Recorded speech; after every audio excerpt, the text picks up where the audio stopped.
Dans le premier épisode de la nouvelle saison de L'amour est dans le pré diffusé ce lundi 30 janvier sur M6, Olivier va se présenter aux téléspectateurs et téléspectatrices, parmi lesquels peut être sa future compagne. Découvrez son histoire. Les nouveaux célibataires de L'amour est dans le pré se dévoilent. Ce lundi 30 janvier, M6 diffuse la première partie des portraits des agriculteurs qui accompagneront, à la rentrée prochaine, les soirées des téléspectateurs grâce à leur histoire d'amour naissante. Après avoir assisté à la romance de Guillaume et Tom, Anaïg et Alexandre ainsi que de Guillaume et Noémie l'année dernière, le public va faire la rencontre de Baptiste, ayant perdu 13 kilos en 3 semaines à la suite de sa précédente rupture, de Julien, un cœur à prendre qui a déjà participé à l'émission ou encore de Yoris, un homme terriblement complexé, inscrit au programme grâce à ses deux meilleurs amis. Lors du premier épisode, les fidèles auront l'occasion de découvrir Olivier, un homme sensible et généreux. Olivier de L'amour est dans le pré 2023 complexé par son parcours scolaire à 56 ans, Olivier est un éleveur de moutons et de vaches vivant en Nouvelle-Aquitaine.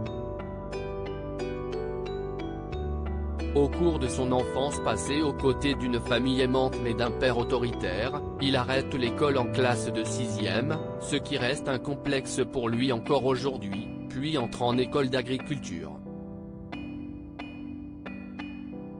Lors de son parcours scolaire, on oblige ce gaucher à écrire de la main droite. Ça m'a foutu en l'air, témoigne-t-il.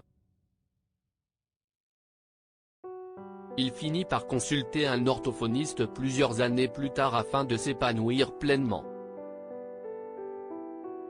Pendant que son frère et sa sœur se lancent dans des études supérieures, Olivier rejoint l'exploitation familiale à 21 ans. L'amour est dans le pré 2023, un défibrillateur pour le cœur d'Olivier depuis plusieurs années, le rythme de travail d'Olivier s'est allégé. Et pour cause, son cœur a failli s'arrêter en 2011. Quand je sens que je fatigue, je fais une sieste. J'ai moins d'endurance qu'avant mais j'en ai quand même. Si, pendant ma sieste, ma conjointe veut venir se joindre à moi, je n'y vois pas d'inconvénient, je ne vois que des avantages, sourit-il au cours de son portrait. Dans sa maison, un défibrillateur peut envoyer des décharges électriques si son cœur faiblit et même le relancer s'il s'arrête.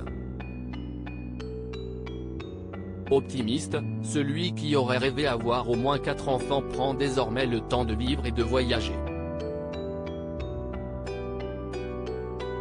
Souffrant de solitude, il attend impatiemment celle qui apportera un nouveau souffle à son quotidien.